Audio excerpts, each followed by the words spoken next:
কামরাঙ্গা কামরাঙ্গার আগে অনেক হয়েছিল, এখন দেখি একটাই আছে। ঘাসটা একটু ঝিমিয়ে গেছে শীতে।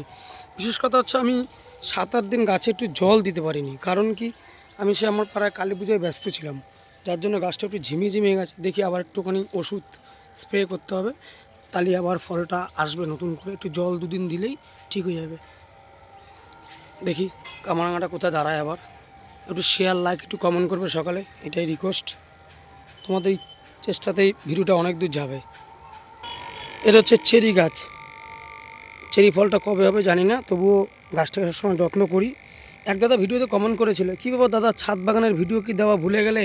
রীতিমতন তোমার ভিডিও সবসময় দেখি, তুমি সুন্দর সুন্দর ফলের ভিডিও দেখাও।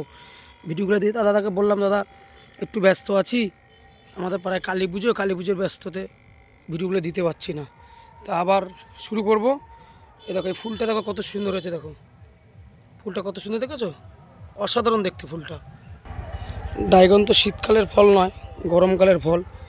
গাছটা নতুন করে আবার শাখা প্রশাখা ছেড়েছে, দেখো কত সুন্দর ছাড়ছে। আবার ড্রাগন ফলের আশায় রয়েছি, আবার হবে নতুন করে।